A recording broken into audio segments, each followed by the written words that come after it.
13일 일본을 강타한 태풍 하기비스. NHK에 따르면 사망자가 56명, 실종자가 15명이 생길 정도로 막강한 태풍이었습니다. 사망자 중에는 헬기에 의해서 구조되던 70대 여성이 타고 가던 헬기에서 떨어져서 숨지는 안타까운 일도 생겼었죠. 또한 기록적인 폭우로 인해서 주택 7,000채가 침수되었습니다. 주택 피해가 생기면 아베 정부가 지원을 해주겠다고 했는데 무려 3만엔, 30만 원을 지원해준대요. 어마어마한 금액이죠.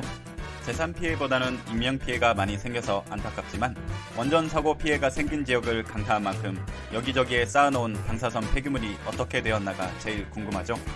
결과부터 말하자면 폐기물 가방은 많이 떠내려가고 노후된 가방에서 균열이 생기고 있었습니다. 이대로 내버려둔다면 폐기물이 유출되어서 지구 곳곳에 퍼질 위험이 있습니다. 하지만 아베 정부에서는 심각하게 보고 있지 않는 것 같군요. 자민당의 간사장, 즉 우리나라의 당 원내대표처럼 당 운영의 중심 역할을 하는 사람이 태풍 피해가 그런대로 수습됐다라며 이미 수습이 끝났다는 식으로 말했습니다. 이 발언이 나오자마자 입헌민주당의 에다노 유키오는 믿을 수 없을 정도로 문제가 많은 이야기를 했다며 비판했습니다. 그 유명한 스가 관방장관에게도 물어보니 여당 간부의 발언 하나하나에 정부가 답변하지 않겠다며 사과조차 없었어요. 여당이라고는 하지만 일본의 정치 시스템에서는 여당은 곧 정부와 마찬가지인데 사과조차 없이 넘어가다니 한국이었으면 난리 났었을 겁니다. 자, 그럼 일본 반응을 살펴볼까요? 생각보다 피해가 적었다고 말하고 싶었겠지만 사망자가 나와 있는 재해로 이재민의 기분을 생각하면 부주의한 발언이군요.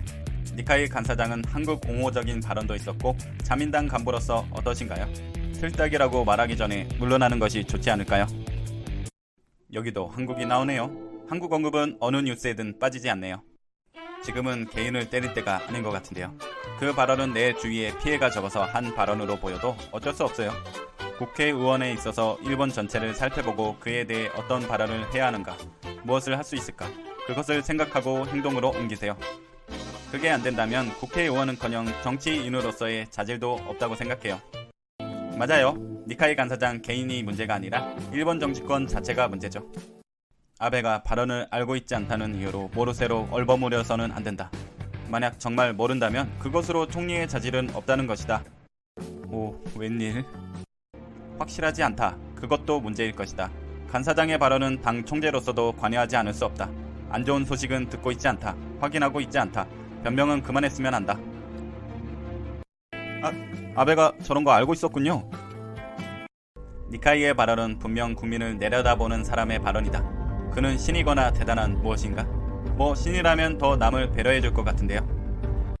일본은 가업을 이어받아서 일을 하는 것은 기술을 이어가는 면에서는 좋지만 정치조차 대대손손 이어받아서 하기 때문에 생기는 문제 같군요. 현대판 귀족들인걸요. 쇼와 시대부터 진화가 멈춘 아저씨에게는 현대사회를 적응하는 것은 매우 힘들다. 니카이 간사장이 나이가 좀 많긴 하죠. 최대 8,000명 사망자 예측을 적정이라고 왜 했을까? 피해 규모가 보이지 않을 정도의 상황에서 부적절한 발언이라고 생각한다. 최대 8,000명이라니 큰일이네요. 니카이는 사망자 20명을 넘는 것을 그럭저럭 수습되었다고 생각하는 범주가 되는 것 같군요. 여전히 형편없는 사람이군요. 그렇죠. 역시 자한당 일본 지부네요. 니카이 간사장이 예측된 최악의 상황에 비하면 그럭저럭 수습되었다고 말했다. 태풍 19 하기비스의 피해를 그럭저럭 수습되었다라고 한 것인데 놀랍지 않습니다. 자민당이 우리를 어떻게 생각하는지 알고 있었으니까요. 오히려 이렇게 정체를 드러내주는 편이 상대하기 쉽습니다. 자민당이나 자한당이나 오직 자신들의 권력만 생각하는 건 똑같네요. 무서운 피해에 그럭저럭 수습됐다고 하는 자민당의 니카이 간사장. 이 할아버지 어느 나라 정당이야?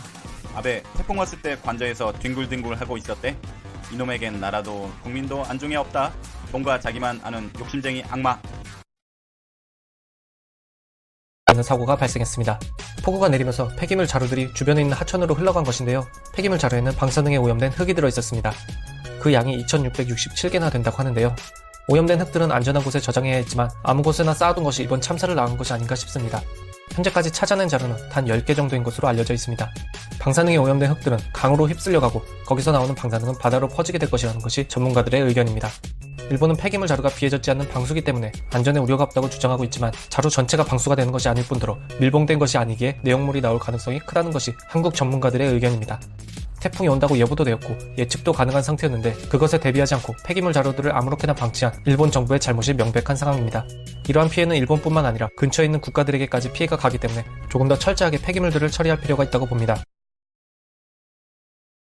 19호 태풍 하기비스가 12일 저녁 일본 열도를 강타해 13일 현재까지 21명이 사망 또는 행방불명자 상태이고 부상자 역시 100명이 넘어가고 있는 상황입니다. 이번 태풍은 많은 비를 동반한 것이 특징으로 수도권과 도호쿠 지방이 큰 피해를 입었습니다. NHK에 따르면 각지에서 연간 강수량의 30%에서 40%에 해당되는 비가 하루 이틀 사이에 쏟아졌다고 전할 정도였습니다. 특히 가나가와 현의 하코네마치에는 48시간 동안 1001mm의 물폭탄이 쏟아졌습니다. 그러나 더 큰 문제는 따로 있었습니다. 원전 사고가 일어났던 후쿠시마 제1원전 지역에도 441mm의 비가 내린 것으로 집계가 됐습니다. 13일 새벽 원전 사고가 났던 후쿠시마를 관통할 것으로 예상이 됐었는데 태풍의 영향권이든 12일 오후 4시 55분께 원전 2호기 폐기물 처리동의 오염수송관에서 누설이 발생했음을 알리는 장치의 경보가 울렸다고 밝혔습니다. 도쿄전력은 실제 누설이 됐는지 태풍과 누설 경보 장치의 작동이 관련이 있는지에 대해 아직 밝히지 않고 있지만 현재 원전 전체의 이송 작업을 중단하는 등 수상한 행동이 계속해서 포착되고 있습니다. 일본은 원전 근처에 비가 내리면 지하수로 스며들어 오염수가 되고 이를 완벽하게 차단하는 것은 어렵다는 입장을 보이고 있었습니다. 특히 최근 일본 정부는 오염수 해양 방출을 적극적으로 검토하고 있었던 시기이기 때문에 현재 이러한 의심스러운 행동들이 이번 태풍으로 인해 오염수가 늘어나게 되면 이를 명분 삼아 해양 방출을 적극적으로 쏟아내려는 속셈이 아니냐라는 우려가 나오고 있습니다. 또한 담수화 처리 설비들에서 누수 경보가 났고 방사선 핵종 여과 시설에서도 여과물 유출 경보가 울렸고 오염수 유출을 감시하는 장치에도 전원이 이상이 생겼다고 합니다. 심지어 세슘 흡착탑에도 누수 경보가 울렸는데 도쿄전력 측은 상황을 확인하고 있다고만을 되풀이하고 있는 상황입니다. 하기비스가 상륙하기 전 일각에서는 후쿠시마 원전 주변에 아직도 방치되어 있는 방사능 오염토가 바다로 흘러들어가는 문제를 걱정했었는데 오염토가 아닌 직접적인 방사능 오염수 누수가 더 우려가 되고 있는 상황이 발생한 것입니다. 오염수와 오염토의 위험성에 대해서는 일본에서는 정말 가볍게 이야기하고 전혀 걱정할 문제가 없다고 주장하지만 그린피스가 밝힌 후쿠시마 원전 보고서에 따르면 오염수 100만 톤을 방류하기 위해서는 17년이라는 시간이 필요한데 7억 7만 톤을 쏟아부어야만 희석이 가능한 양을 바다를 오염시키지 않고 100만 톤의 오염수를 방류하는 것은 현실적으로 어려운 문제라고 지적했습니다. 그러나 아베 정부는 오염수에서 스트론튬 90과 이오딘 129 같은 고위험성 방사성 물질을 제거하지 못했다는 도쿄전력의 시인에도 불구하고 오염수 제거에 뾰족한 방책을 찾지 못한 아베 정부는 용융된 핵 연료를 제거했으니 방류해도 괜찮다는 식으로 밀어붙이고 있습니다. 이렇게 막 나가는 일본 정부를 막을 방법이 없는 것 또한 가장 큰 문제입니다. 국제 해양 투기 방지 협약이 있긴 하지만 육상에서 방사성 오염수를 방출할 경우에는 막을 방도가 없습니다. 이를 교묘히 이용한 일본은 심지어 후쿠시마 인근 자국민들까지 반대하는 오염수 방류를 시행하려고 하는데 이번 태풍으로 인해 지하수 수위가 높아져 처리해야 할 오염수의 양이 기하급수적으로 늘어나 오염수의 해양 방류가 가속화될 전망이라고 우려했습니다. 국제사회와 인근 국가의 우려에도 어쩔 수 없다는 이유만으로 해상 방류를 강행하려고 하는 일본의 인성에 다시 한번 한숨이 나옵니다. 오늘